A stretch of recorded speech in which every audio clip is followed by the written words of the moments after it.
Sudah 2 tahun, Ari, warga Pekon Desa Panggungrejo, Kecamatan Sukoharjo, Kabupaten Pringsewu, Lampung ini membuka warung kelontong di samping rumahnya. Setiap hari, ia kedatangan pembeli bernama Agustin alias AG, berusia 18 tahun yang juga tetangganya. AG setiap pagi akan datang ke warung kelontong milik Ari untuk membeli barang yang sama setiap berbelanja, yaitu tembakau eceran Rp2.000, kemenyan Rp1.000, dan cengkeh.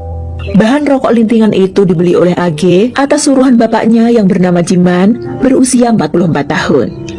AG, yang merupakan gadis berkebutuhan khusus atau memiliki keterbelakangan mental ini, dikenal sebagai gadis yang cantik, kulitnya bersih, dan selalu rapi dalam berpakaian. Namun itu adalah penampilan AG ketika baru kembali ke Desa Panggungrejo, Kecamatan Sukoharjo, Pringsewu, pada awal 2018 usai dijemput oleh bapaknya. Diceritakan bahwa AG sejak usianya masih 2,5 tahun dirawat oleh sang ibu Hayani di Metro Bandar Lampung yang bisa ditempuh sekitar 4 jam perjalanan dari Desa Panggungrejo, tempat si bapak tinggal.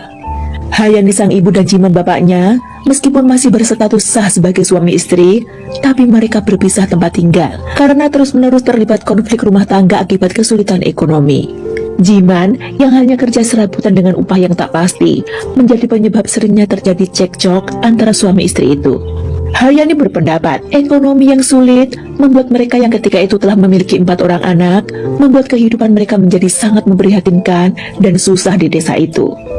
Hingga pada 2004, dengan alasan mau pamit kerja di kota dengan meninggalkan suami dan 3 anaknya yang lain, yakni anak pertamanya Samsi, anak kedua E, sementara anak ketiga yakni Agustin alias AG, dan yang keempat Yosef. Agustin alias AG yang ketika itu masih 2,5 tahun dibawa oleh Hayani. Karena Hayani tak tega meninggalkan AG karena sang putri itu merupakan anak berkebutuhan khusus. Ia khawatir AG tidak akan terurus dengan baik jika ditinggalkannya di rumah dalam asuhan sang bapak. Bersama AG yang masih kecil, Hayani menuju ke kota Metro yang merupakan salah satu kota di Lampung Tengah. Di Metro, Hayani kemudian bekerja sebagai pegawai salon sambil merawat AG, sang putri, hingga tumbuh besar. Tetapi setelah Hayani meninggal akibat serangan jantung pada awal 2018, AG sempat dirawat oleh neneknya dari pihak ibu beberapa waktu. Lalu ia dijemput oleh Jiman bapaknya, diajak pulang bersamanya ke Desa Panggungrejo, Kecamatan Sukoharjo, Pringsewu, Lampung. Namun sekitar 3 bulan dalam asuhan sang bapak, AG mulai berubah drastis.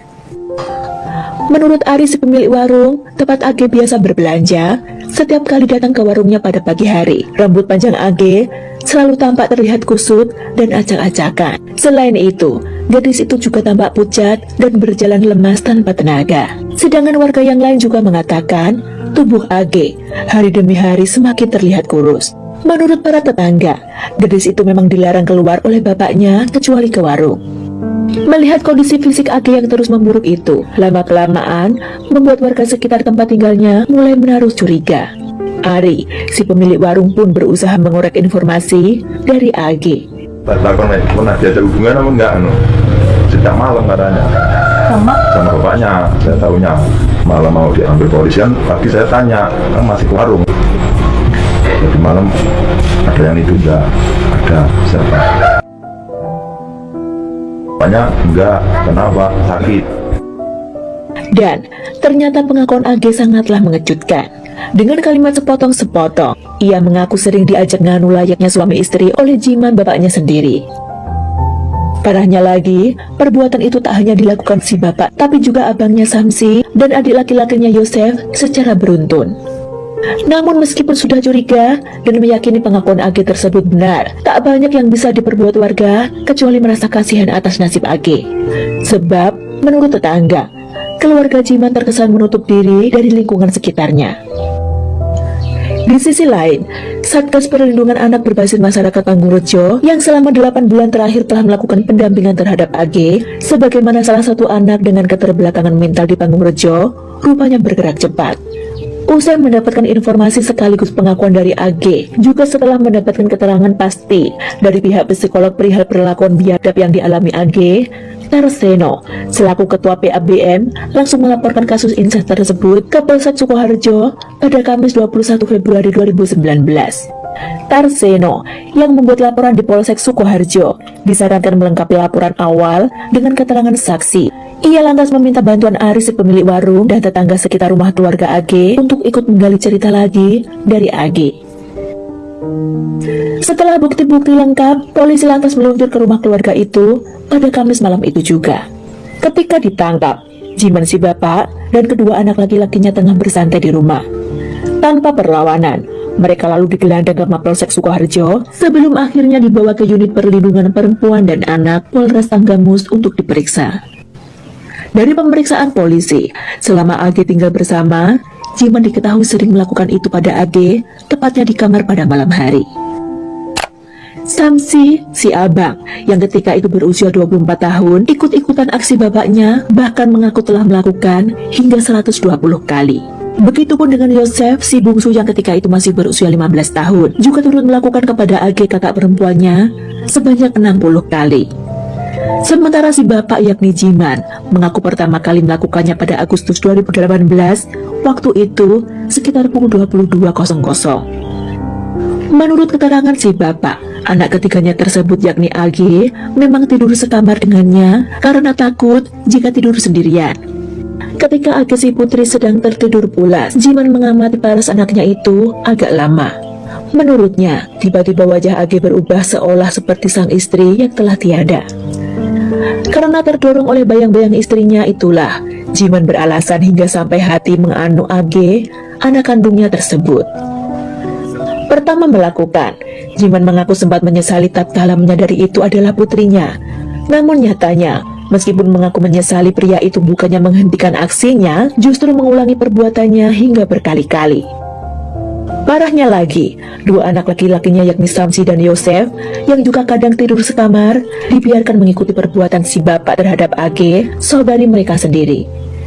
Namun, menurut polisi, motif Samsi dan Yosef lebih didorong oleh seringnya mereka menonton video ehem-ehem dari ponsel mereka. Menurut keterangan, terkadang mereka bertiga yakni Jiman, Samsi dan Yosef lebih dulu menonton bersama, kemudian dipraktekkan pada AG tanpa belas kasihan. Bahkan, dalam sehari mereka bisa melakukan lebih dari 5 kali. Sepertinya, mereka memanfaatkan kondisi AG yang merupakan remaja berkebutuhan khusus untuk melampiaskan nafsu mereka.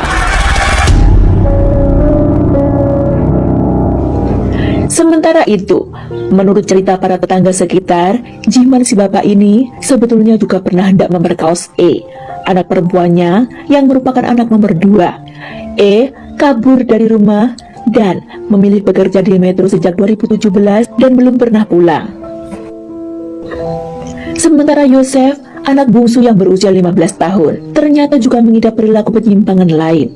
Karena nyatanya, dari hasil penyelidikan dan informasi dari warga sekitar, Yosef bukan hanya melakukan perbuatan tak pantas terhadap AG kakaknya, tapi juga melakukannya pada kambing dan sapi milik tetangga. Usai dilakukan pemeriksaan dengan memintai keterangan dari masing-masing pelaku, petugas melakukan tes kejiwaan terhadap mereka bertiga. Dan hasilnya menyatakan mereka melakukan perbuatan tersebut dalam kondisi sadar dan waras. Hanya saja, si bungsu Yosef tampak lain. Ia tampak lebih tenang dan seperti tidak ada penyesalan dalam dirinya. Sedangkan Jiman dan Samsi mengaku menyesali perbuatan mereka. Yosef, yang ketika itu berusia 15 tahun, terlebih dahulu dinaikkan ke persidangan karena masuk dalam kategori anak berperkara hukum mengingat ia masih di bawah umur. Hakim Pengadilan Negeri Kota Agung memvonis Yosef dengan kurungan selama 9 tahun lamanya. Sementara itu, untuk persidangan terhadap sang ayah, Jiman dan Samsi, digelar di Pengadilan Negeri Kota Agung pada Rabu 3 Juni 2019 dengan dakwaannya berbentuk kumulatif adalah terkait perbuatannya pasal 76D Junto 81 ayat 3 dengan perbuatan memaksa anak untuk berhubungan layaknya suami istri, yaitu dengan ancaman hukuman 15 tahun kurungan atau maksimal 20 tahun kurungan.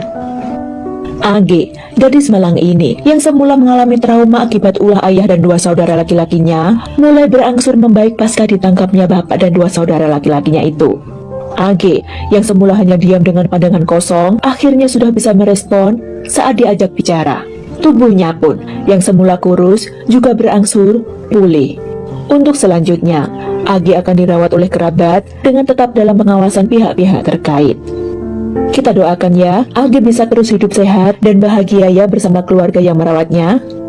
Nah boloku, semoga kisah ini benar-benar bisa kita ambil pembelajarannya ya. Ambil sisi baiknya dan buang jauh-jauh sisi buruknya. Jangan ditiru ya. Terima kasih waktu kalian.